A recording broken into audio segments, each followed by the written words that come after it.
की तामीर national highways and infrastructure development corporation limited कर रही है। इस मंसूबे पर 431.28 करोड़ रुपए की लागत आई। मैं बताऊं कि ऐसे टनल प्रोजेक्ट्स, ऐसे बड़े बड़े प्रोजेक्ट्स जो यहाँ पे चल रहे हैं, तो इससे मैं बताऊंगा कि यहाँ पे स्थानीय लोगों को इससे बहुत बड़ी सुविधा हुई है।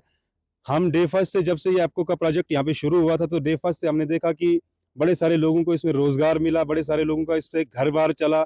तो ऐसे बड़े बड़े प्रोजेक्ट जब अगर इलाके में आते हैं तो मैं बोलता हूँ सच्ची डेवलपमेंट और बड़ी डेवलपमेंट इसी को बताया जा सकता है। आपने एक्सीडेंट्स की बात की, तो मैं आपको बताऊं, ये चंद्रभागा रीजन जितना भी है, अगर रगी नाला से देखा जाए पीछे किश्तवाड़ तक, तो ऐसे बड़े बड़े हादसे यहाँ पे हुए हैं। और हादसों के साथ साथ अगर टोपोग्राफी डेमोग्राफी के हिसाब से भी देखा जाए तो यहाँ पे बर्फबारी, बारिशें, ये सारी चीजें होती हैं। तो इसमें तो बहुत बड़ी सुविधा जो है लोगों को मिलने वाली है। एक्चुअली क्या इसका इसका प्रोजेक्ट का टनल का नेम है किलानी टनल प्रोजेक्ट है।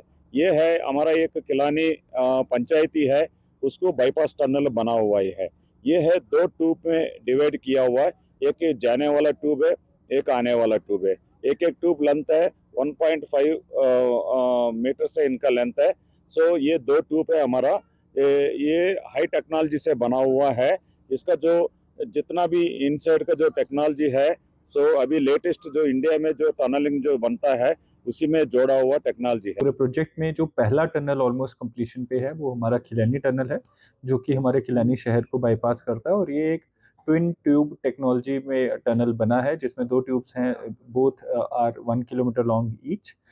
ये जो टनल है मॉडर्न सोफिस्टिकेटेड टेक्नोलॉजी से बना है, और इसमें चाहे एयर वेंटिलेशन हो, चाहे मॉडर्न इंस्ट्रूमेंटेशन हो, सारी लेटेस्ट टेक्नोलॉजीज लगाई गई हैं। आपने विजिट भी किया होगा, वहाँ पे वो सारे इक्विपमेंट्स इस टाइम डिस्प्ले पे हैं।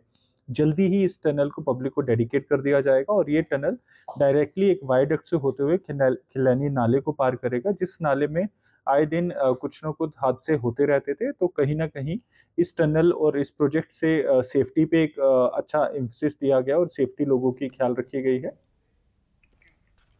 डोडा के लड्डूगंदू इलाके में 100 से ज्यादा रिहायशी मकानात भी सड़क हादसे में से महरूम हैं। सड़क राब्ते से महरूम हैं। इससे लोगों को शदीद मुश्किलात का सामना है। सड़क की आदम मौजूदगी की वजह से मरीजों को कंधों पर उठाकर अस्पताल ले जाना पड़ता है, और कई जानें बर वक्त तिब्बी इमदाद ना मिलने के सबब ज़ाया हो चुकी हैं। मकामी लोगों का कहना है कि सियासी लीडरान ने कई बार सड़क बनाने के वादे किए, लेकिन अमली तौर पर कुछ नहीं किया।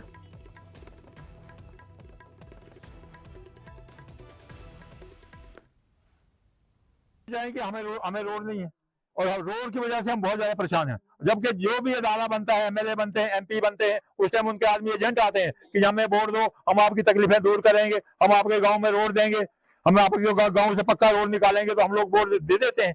और वो जीतने के बाद फिर नहीं देखते, ना उनका कोई एजेंट इधर आता है और ना वो आते हैं। वो तो वाला क्यों आएंगे, लेकिन अपने एजेंट को भी नहीं भेजते हैं कि जाओ भाई कम से कम उस गाँव का पूछ के तो आओ कि हमने वोट दिए हमें।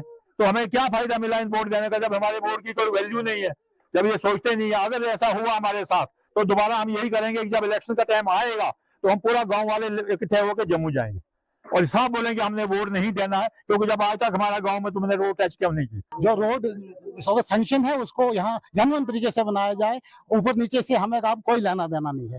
तो ये रोड जो है ये बने जनवन तरीके से, हमारे सरकारी अदारे भी इसमें टच हो जाए और रोड टू रोड टच हो जाए, ताकि हमारे बच्चों को स्कूल से आने जाने में दिक्कत ना हो।